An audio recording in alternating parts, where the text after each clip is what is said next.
Hello everyone, જય શ્રી કૃષ્ણ વિદ્યાર્થી મિત્રો. કેમ છો? મજામાં ને? તમે મજામાં હોય તો હું પણ મજામાં જ છું. વિદ્યાર્થી મિત્રો, આજે આપણે પેજ નંબર 266 ઉપર 7 નંબરનો દાખલો આપેલો છે નિવૃત્તિના ચેપ્ટરમાં. એ આપણે ગણવાનો છે. એ 7 નંબરનો દાખલો કે જેમાં વિજય, લક્ષ્મી અને સિદ્ધિ એક પેઢીના ભાગીદારો છે.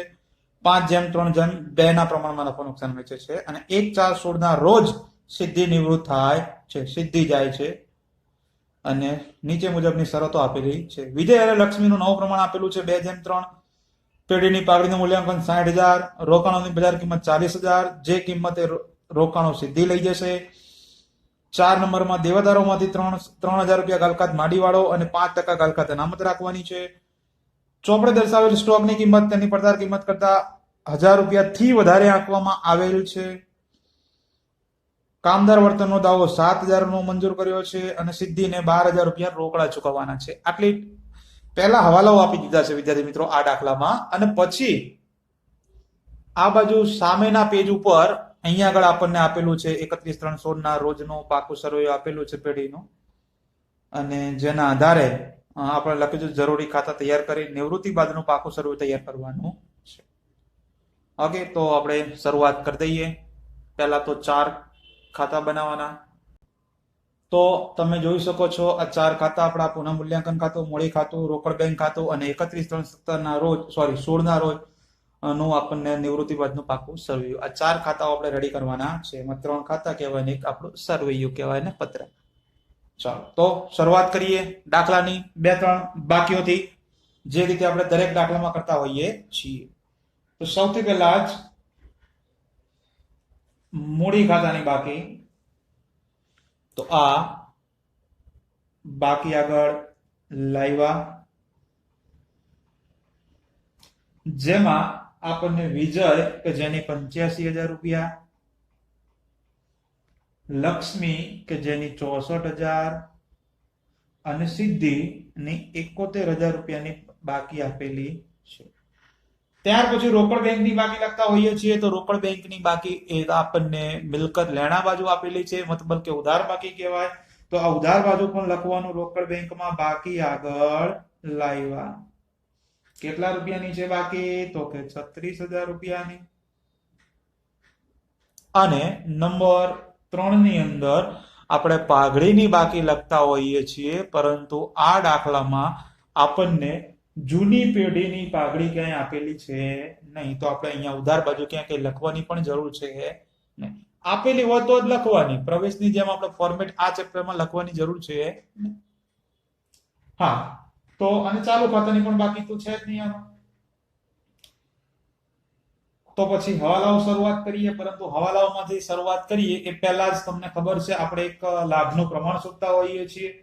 પરંતુ આ દાખલામાં હા બંને પ્રમાણ આપેલા છે. જો સરસ લ્યો, એ આપણે અહીંયાથી આપણે ગણતરી કરીએ છીએ. તો આ લખી દીધી મેં ગણતરી, જેમાં આપણી પાસે 3 ભાગીદારો છે. આ વિજય, આ લક્ષ્મી અને સિદ્ધિ. આ 3 ભાગીદારો જે આપેલા છે એમના એમ.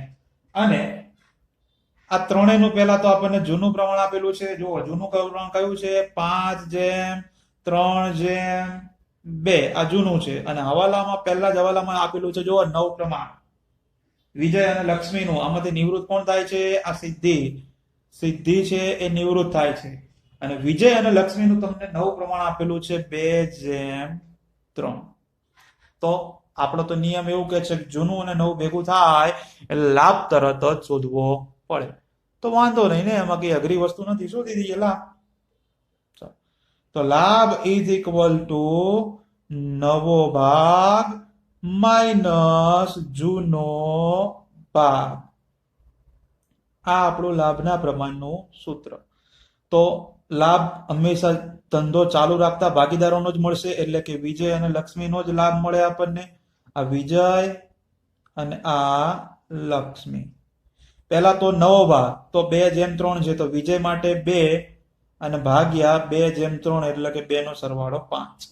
એ જ રીતે લક્ષ્મી માટે થાય 3/5 માઇનસ માઇનસ જૂનો ભાગ. વિજય માટે કેટલો છે? 5 અને ભાગ્યા 3 નો સરવાળો. 5 ને 3 8 ને 2 10. તો 5/10 લક્ષ્મી માટે 3 છે તો 3 અને ભાગ્યા એમાં પણ 3 એનો સરવાળો બોલે તો 10. ચલો આનું કરી દઈએ સાદું રૂપ. ચોકડી ગુણાકાર જ કરવાની છે આપણે તો આપણી રીત પ્રમાણે 5 ગુણ્યા 10 એટલે કે 50. અહીંથી આમ ગુણાકાર 10 દુના 20 માઇનસ ના માઇનસ 5 ગુણ્યા 5 5 ગુણ્યા 5 એટલે કે 25. તો જુઓ 20 માંથી 25 માઇનસ કરીએ તો -5/50 આવે. એ જ રીતે લક્ષ્મીની વાત કરીએ તો 5 ગુણ્યા 10 બોલે તો આ 50, 10 ગુણ્યા 3 બોલે તો આ 30, 5 તરીના 15. તો અહીંયા આગળ 30 - 15 બોલે તો આ 15 અને ભાગ્યા 50. તો અહીંયા આગળ જુઓ વિદ્યાર્થી મિત્રો ખાસ એક ભાગીદારનો જવાબ જે છે એ માઇનસમાં આવે છે બોલે તો એ ત્યાગ કરે છે, લાભ કરતો નથી. શું કરે છે એ કહેવાય ત્યાગ કરે છે એવું કહેવાય, કારણ કે લાભમાં માઇનસ આવે એને ત્યાગ કહીએ, તમે જાણો છો. એ જ રીતે લક્ષ્મી, પણ લક્ષ્મીનો તો જવાબ પ્લસ જ છે એટલે કે બધો લાભ જે છે એ લક્ષ્મીને થાય છે, એટલે લક્ષ્મીએ જ પાઘડી આપવી પડશે. વાંધો નહીં.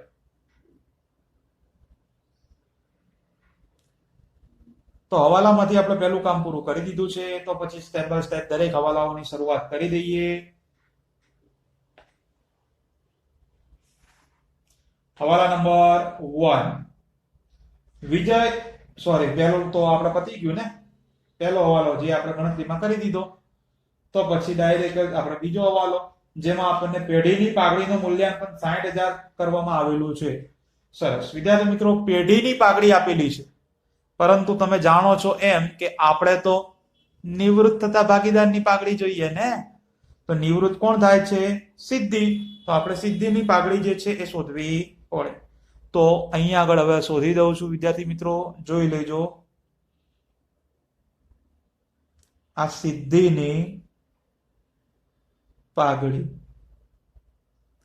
બરાબર. વિદ્યાર્થી મિત્રો ટોટલ જુઓ, પાઘડીનું મૂલ્યાંકન તમને બીજા હવાલામાં આપેલું છે 60,000 રૂપિયા, અને ગુણ્યા આ છે સિદ્ધિ, સિદ્ધિનો ભાગ છે આ 2 અને ભાગ્યા 3 નો સરવાળો એટલે કે 10. તો અહીંયા આગળ તમને સિદ્ધિની પાઘડી મળશે, પરંતુ કેટલા આવે છે વિદ્યાર્થી મિત્રો એ ખાસ જોવાનું છે. જુઓ 6 દુના 12, 1,20,000 ભાગ્યા 10 એટલે કે સિદ્ધિની તમને પાઘડી જે છે એ 12,000 રૂપિયા મળશે. આવી જ રીતે હવે વિદ્યાર્થી મિત્રો આ પણ જોઈ લો, જે ભાગીદારનો જવાબ માઇનસમાં આવ્યો હોય એ માઇનસની પણ પાઘડી શોધી જ નાખવાની, એ પણ ભૂલ કરવાની નહીં. પહેલા શોધી જ નાખવાની, એટલે સિમ્પલ. જે ભાગીદારનો માઇનસમાં જવાબ આવે એ, એમાં છે વિજય, તો આ વિજયની પણ પાઘડી ટોટલ 60,000 ના આધારે જ મૂલ્યાંકન કરવાનું, એટલે કે જે નવું મૂલ્ય આપ્યું હોય એ, અને ગુણાકારમાં શું લેવાનું? તો કે જે જવાબ માઇનસમાં આવ્યો છે એ લેવાનો, પણ લખવાનો પ્લસમાં 5/50. તો આ 5/50. તો હવે કરી જુઓ, 60,000 ગુણ્યા 5/50.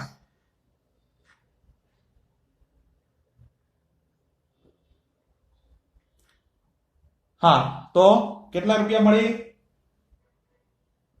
6,000 રૂપિયા. ચેક કરી જુઓ, 60,000 કરો ગુણ્યા 5 કરો ભાગ્યા 50 કરો તો આપણને મળી જશે 6,000 રૂપિયા. બસ આ બંનેની પાઘડી શોધી દેવાની.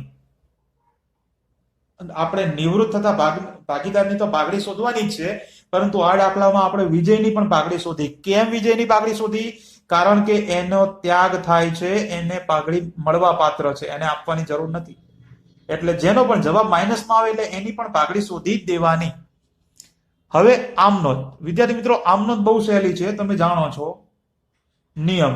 જે જાય એને જમા કરીએ. સિદ્ધિ જાય છે એટલે સિદ્ધિ જમા થશે, સિદ્ધિ જાય છે તો સિદ્ધિ જમા થાય. તો બાકી વધ્યા વિજય અને લક્ષ્મી, આ બંનેને ઉધાર કરવાના હોય.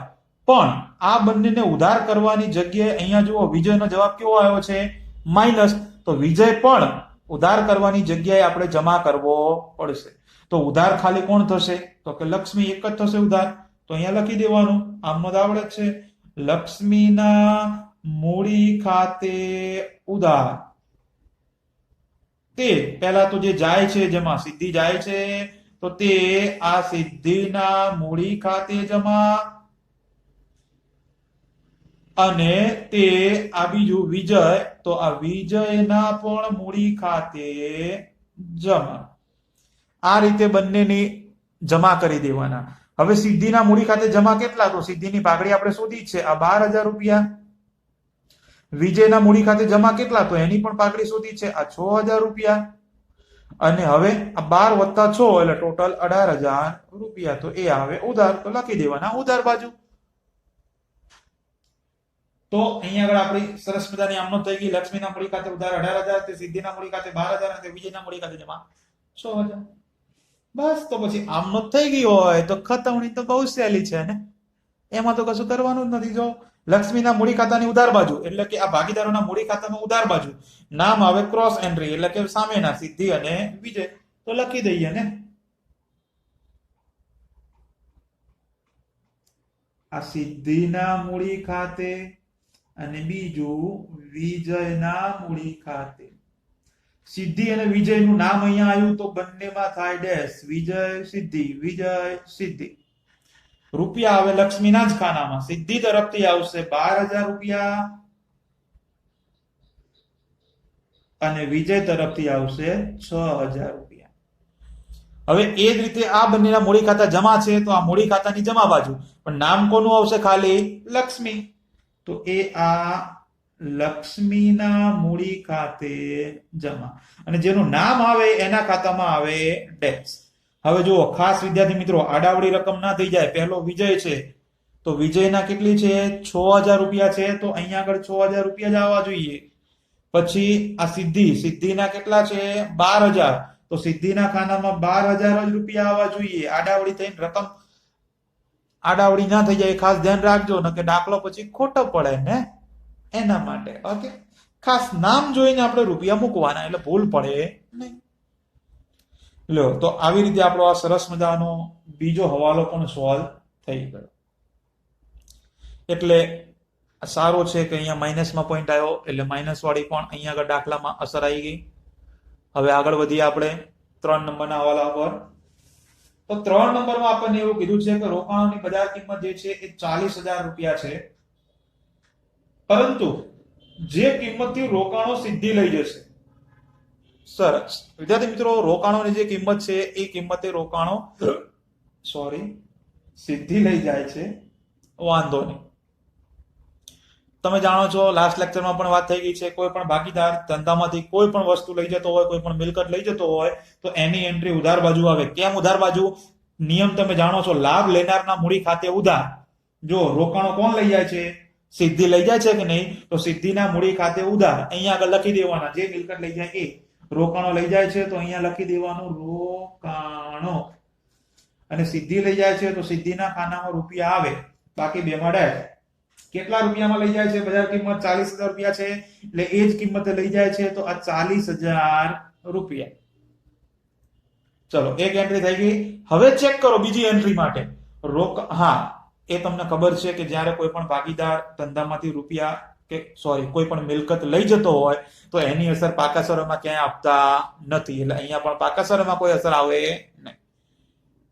પણ જૂની કિંમત આપી છે કેટલી એના આધારે આપણે વધારો ઘટાડો ચેક કરવો પડશે ને.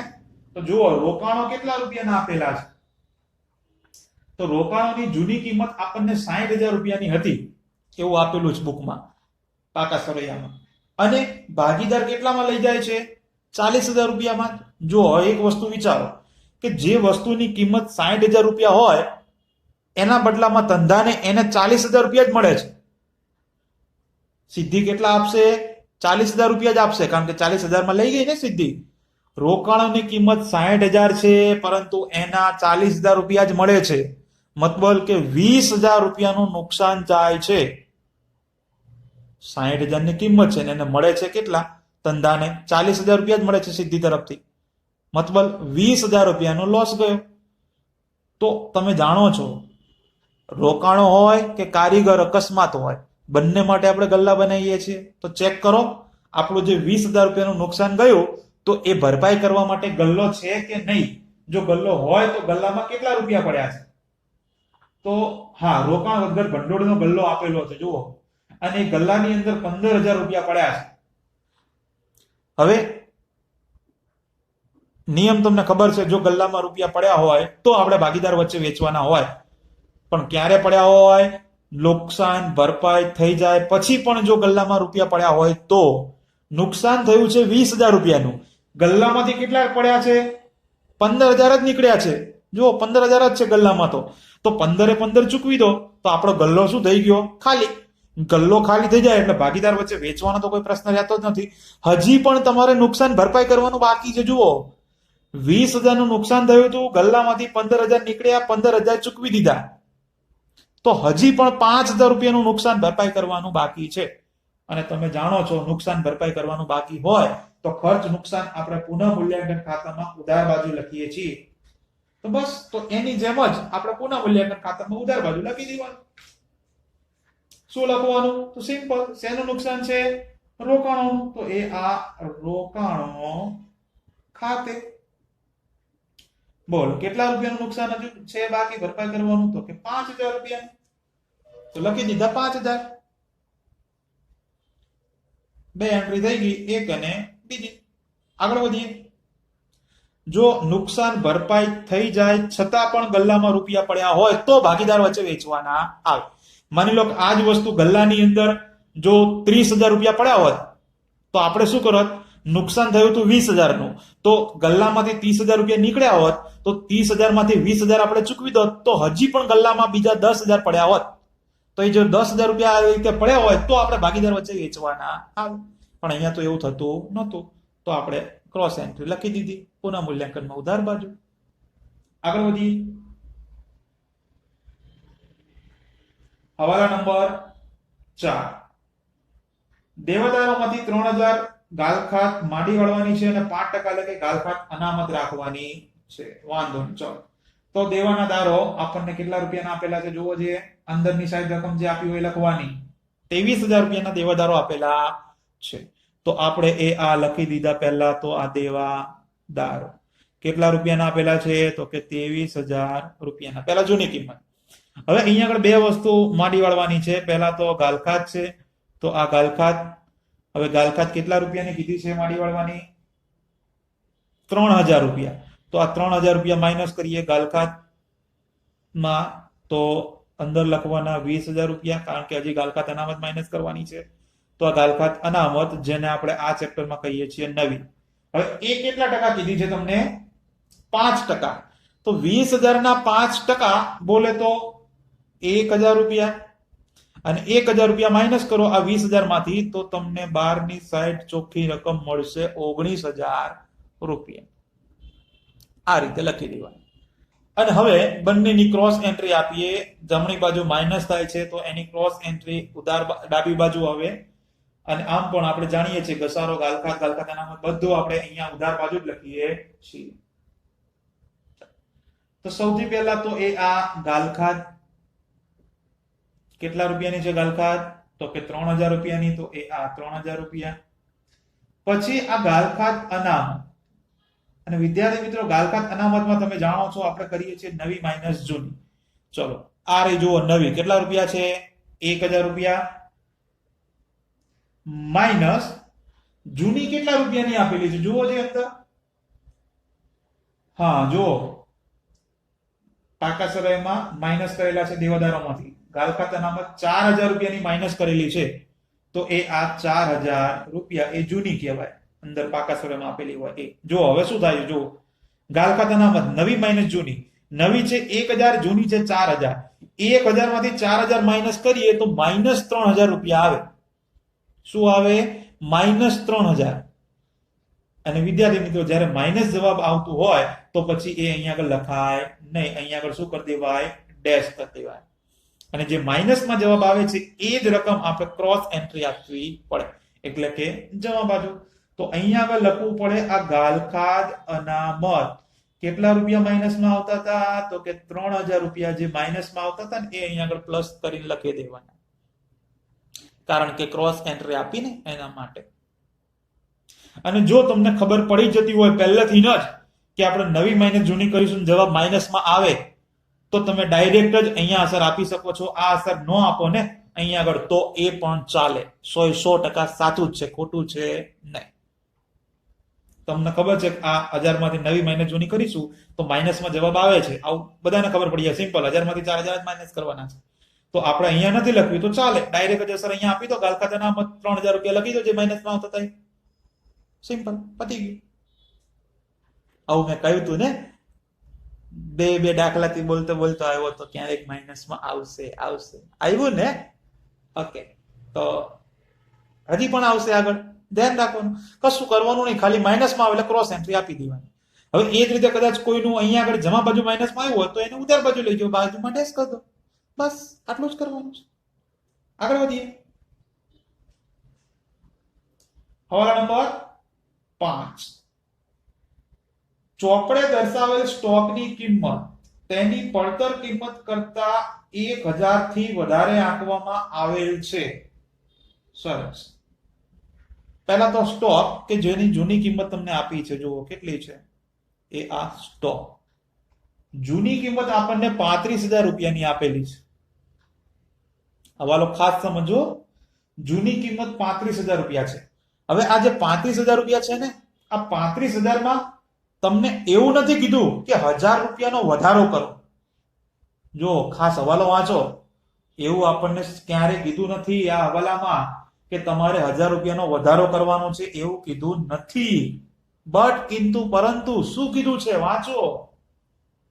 ચોપડે દર્શાવેલ સ્ટોકની કિંમત એટલે કે આ જે 35000 રૂપિયા દર્શાવેલા છે ને, એ 35000 કેવા છે, તેની પડતર કરતા 1000 રૂપિયાથી વધારાના છે.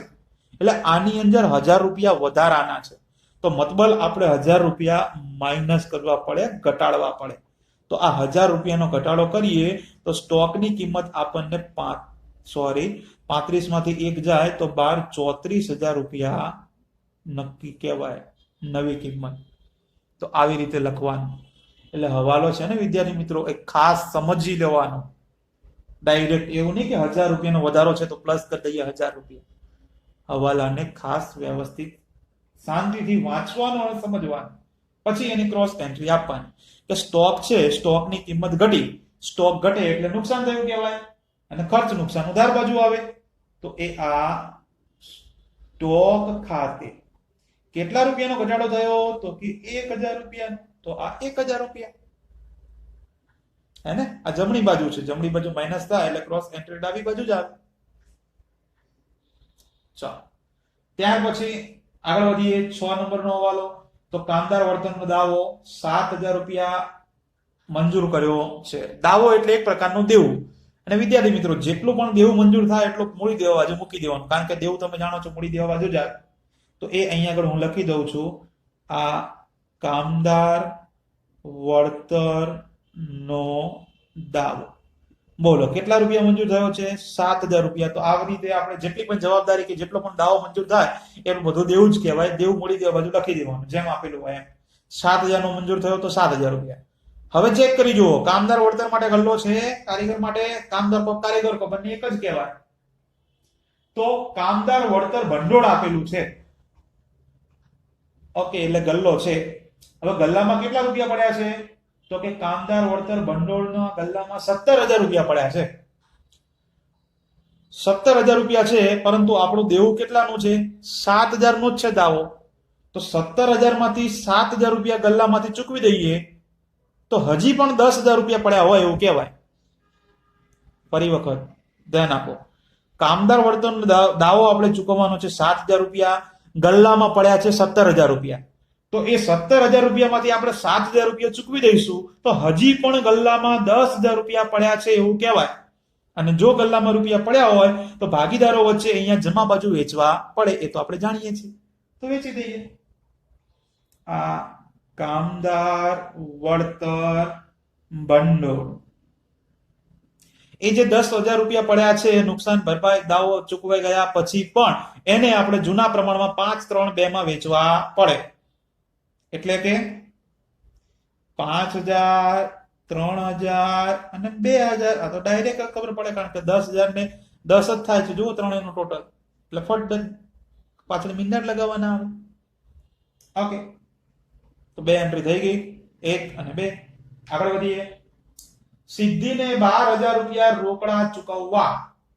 વાંધો નહીં, સરસ.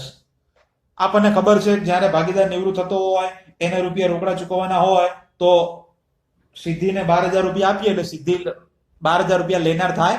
તો સિદ્ધિના મૂડી ખાતે ઉધાર, તો આ મૂડી ખાતામાં ઉધાર બાજુ જેમ આપણે આ રોકાણો લખ્યા હતા એવી જ રીતે અહીંયા આગળ લખવાનું રોકડ ખાતે, કારણ કે સિદ્ધિ જે છે એ રૂપિયા લેનાર થાય, લાભ લેનાર ખાતે ઉધાર કરીએ. કેટલા રૂપિયા ચૂકવવાના છે સિદ્ધિને? તો કે 12,000 રૂપિયા. તો એ આ 12,000 રૂપિયા. ચલો આ ચૂકવી દીધા. તો કે જો ચૂકવ્યા હોય તો પછી એની ક્રોસ એન્ટ્રી પણ આપી દો, એ તો જાણીએ છીએ. મૂડી ખાતામાં ઉધાર બાજુ આવ્યું રોકડ બેંક, તો પછી રોકડ બેંકમાં ક્રોસ એન્ટ્રી ક્યાં આવે? જમા બાજુ. કોને ચૂકવ્યા 12,000 રૂપિયા? તો કે સિદ્ધિને. તો એ અહીંયા આગળ આ સિદ્ધિના મૂડી ખાતે કેટલા રૂપિયા ચૂકવ્યા સિદ્ધિને આપણે? તો કે 12,000. તો જેટલા ચૂકવ્યા એટલા લખવાના, વધારે નહીં લખવાના. કે 12,000 ચૂકવ્યા તો 12,000. બસ બે એન્ટ્રી થઈ ગઈ, 1 અને 2. તો આગળ વધીએ. હવે આગળમાં તો સાથે સાત હવાલા આપણે બધા પતી ગયા છે. જો હવાલા બધા પતી ગયા હોય તો પછીનું કામ તો તમને ખબર જ છે, આવી જવાનું મિલકત લેણા બાજુ, અને મિલકત લેણા બાજુ જે એન્ટ્રી જ્યાં આપવાની બાકી હોય ત્યાં આગળ આપણે લખી દેવા. તો પહેલા તો ચેક કરતા જઈએ. જમીન મકાન તો કે નથી આવ્યું, લો નો આવ્યું હોય તો મૂકી દઈએ ને. એ આ જમીન મકાન કેટલા રૂપિયાનું છે? 1,30,000 રૂપિયા. પછી યંત્રો પણ નથી આવ્યા, તો એ આ યંત્રો કેટલા રૂપિયાના છે? તો કે 70,000. પછી રોકાણો તો લઈ ગયો હતો ને ભાગીદાર, હા જો એટલે તો પતી ગયું છે. પછી સ્ટોક તો આવી ગયો છે, દેવાદારો આવી ગયા છે, રોકડ આવી ગઈ છે, બધું આવી ગયું છે. તો પછી આવી જાવ મૂડી દેવા બાજુ પહેલું રોકાણ વગર ભંડોળની અસર આપી દીધી આપણે, કારણ કે રોકાણો લઈ ગયો હતો ને. પછી કામદાર વળતર ભંડોળ એની પણ અસર આપી દીધી, વેચી પણ દીધા છે. લેણદારો ક્યાંય આવ્યા નથી, તો આપણે લખી દઈએ લેણદારો દેવું છે તો મૂડી દેવા બાજુ, નો આવ્યા હોય તો એમ ના એમ. એ આ લેણદારો કેટલા રૂપિયાના છે? 56,000 રૂપિયા. પછી પ્રોવિડન્ટ ફંડ. વિદ્યાર્થી મિત્રો તમે જાણો છો પ્રોવિડન્ટ ફંડ વેચાતું નથી, 4 બાકીઓ નથી વેચાતી. કામદાર નફાભાગ ભંડોળ, કામદાર બચત ખાતા, પ્રોવિડન્ટ ફંડ કે પછી ગાલખાત અનામત. અહીંયા આગળ પીએફ આપેલું છે પ્રોવિડન્ટ ફંડ, તો લખી દેવાનું એમને એમ જ, કારણ કે દેવું કહેવાય. તો પ્રોવિડન્ટ ફંડ આ 42,000 રૂપિયા. બધી જ એન્ટ્રી પૂરી થઈ જાય તો પછીનું કામ બહુ સહેલું છે, ખાલી ટોટલ કરવાનું છે. ટોટલ તો બહુ કેલ્ક્યુલેટર જ છે ને આપણી પાસે, તો જાતે ક્યાં ટોટલ કરવાનું છે. હા, તો આ પુનઃમૂલ્યાંકન ખાતું, એમાં તો જમા બાજુનું 3,000 જ છે, પરંતુ ઉધાર બાજુનું વધારે થાય છે. 5 ને 3 8 1 9,000 રૂપિયા થાય છે. તો આ 9,000 રૂપિયા ઉધાર બાજુના વધારે છે, તો એને આપણે જમા બાજુ લખીએ. આ 9,000 માંથી 3,000 રૂપિયા માઇનસ કરીએ તો તમને 6,000 રૂપિયાનો તફાવત મળે. અને પુનઃમૂલ્યાંકન ખાતામાં જમા બાજુ જે તફાવત મળે એને પુનઃમૂલ્યાંકન ખાતાની ખોટ કહેવામાં આવે છે. અને આ ખોટને આપણે આ વિજય, આ લક્ષ્મી અને આ સિદ્ધિ, આ 3 વચ્ચે આપણે જૂના પ્રમાણમાં વેચવી પડે. બોલે તો 5 3 2 માં વેચો, તો 6,000 રૂપિયાને 5 3 2 માં વેચીએ તો 3,000, 1,800 અને 1,200 રૂપિયા આવે. અહીંયા આગળ જમા બાજુ છે તો ક્રોસ એન્ટ્રી આવે ઉધાર બાજુ, તો અહીંયા લખી દેવાનું આ પુનઃમૂલ્યાંકન ખાતાની ખોટ. વિજયના છે 3,000, લક્ષ્મીના છે 1,800 અને સિદ્ધિના છે 1,200. ચલો ફિનિશ. તો પછી આગળ વધીએ. સૌથી પહેલા નિવૃત્ત ભાગીદારનો ટોટલ કરીએ, અને એનો તફાવત તમને ખબર છે, કશું કીધું નથી, એટલે રોકડ બેંક, સોરી એ તો ચૂકવી દીધા ને. બાકીનો તફાવત તમારે લોન ખાતે લઈ જવાનો હોય નિવૃત્ત ભાગીદારનો. તો નિવૃત્ત ભાગીદારનું સિદ્ધિનું ટોટલ કરીએ 71, 12 અને 2, તો 85,000 રૂપિયા થાય. તો એ જ 85,000 રૂપિયાના આપણે અહીંયા ઉધાર લખીએ. આ 85,000 માંથી 40, 12 અને 1,200 આટલા રૂપિયા માઇનસ કરીએ તો 31,800 રૂપિયાનો તફાવત આવે છે. જે આપણને ખબર છે નિવૃત્ત છે એટલે એની લોન ખાતે લઈ જવાનો હોય તો સિદ્ધિની લોન, બાકીમાં ટેક્સ. આ જ રીતે બાકીના બેનું કરીએ. પહેલા લક્ષ્મીનું કરી દઈએ. 64 ને 3, ઓકે, ખબર જ છે 67. એ જ ટોટલ આપણે અહીંયા લખીએ. હવે આ 67,000 માંથી 1800, 6000 અને 12000 આ ત્રણે રકમ માઇનસ કરીએ તો 47,200 રૂપિયાની બાકી આવે છે. આ બાકી આગળ લઈ ગયા. એ રીતે વિજયનું ટોટલ કરીએ તો વિજયનું ટોટલ 85,000, 6000, 85 ને 5 90 અને 6 51, સોરી 90 6 96,000, 96,000. આ 96,000 માંથી 3,000 રૂપિયા માઇનસ કરીએ તો 93,000 રૂપિયાની બાકી આવે. લ્યો, આ બાકી આગળ લઈ ગયા. ગણેશ, તો પછી આપણે લઈ ગયા હોય તો આપણે લઈ જઈએ. પહેલા તો ઓકે, હા, તમને ખબર જ છે એ આ મૂડી દેવા બાજુ. પહેલા તો આપણે મૂડી લખીશું. મૂડી એમાં ધંધો ચાલુ રાખતા ભાગીદારોનું જ નામ આવે એટલે કે વિજય અને લક્ષ્મી. તો આ વિજય, આ લક્ષ્મી, અને અલગથી નીચે આવે સિદ્ધિ એટલે કે આ સિદ્ધિની લોન. ચાલો, સિદ્ધિની લોન કેટલી છે? 31,800. વિજયની મૂડી 93,000, લક્ષ્મીની મૂડી 47,200. અને હવે આ બંનેનો સરવાળો બોલે તો 1,40,200. હવે એક ખાતું આપણું બાકી છે તો એ તો બહુ સહેલું જ હોય છે, એમાં તો કઈ અઘરું હોતું જ નથી. આ 36,000 ના 36,000, આ 36,000, એમાંથી માઇનસ કરીએ 12,000 તો બાકી મળે 24,000. જે લખી દેવાનું કે બાકી આગળ લઈ ગયા. ફિનિશ. રોકડ બેંક ખાતાની જમા બાજુ જે તફાવત આવ્યો હોય એને ઉધાર બાકી કહેવાય, અને ઉધાર બાકી પાકા સરયામાં આવે મિલકત લેણા બાજુ. આ રોકડ ઓબ્લિક બેંક કેટલાની બાકી આવી તો કે 24,000 રૂપિયા. આ 24,000 ફિનિશ થઈ ગયું હોય તો પછી કરો ટોટલ.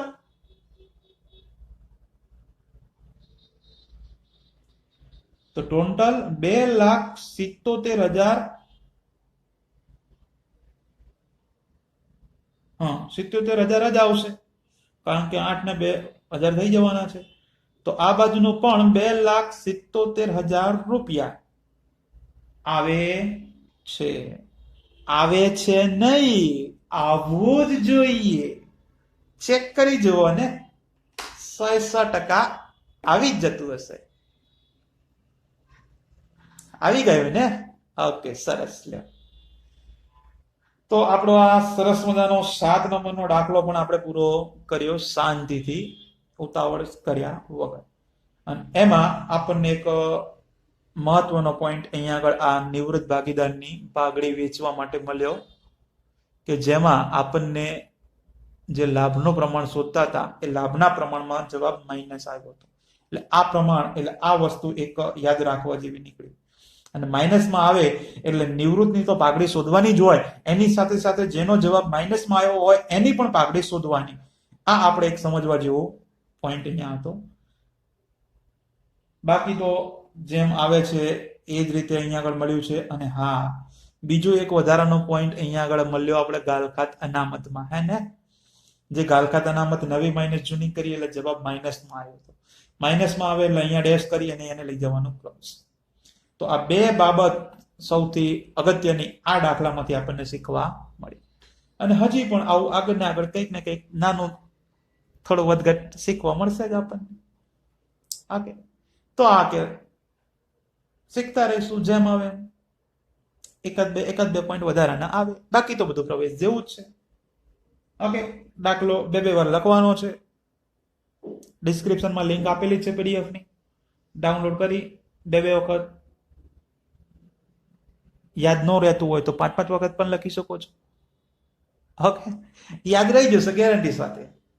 હા, અને જો હજી પણ કોઈ તકલીફ પડતી હોય, દાખલામાં ખબર ના પડી હોય, તો પછી વિડીયોમાં તમે તમારી રીતે તમે રિપીટેશન કરી શકો છો ને. ઓકે, તો આપણે મળીએ નેક્સ્ટ લેક્ચરમાં. ત્યાં સુધી બધાને Tata, bye bye, C you, અને પ્લીઝ ટેક કેર.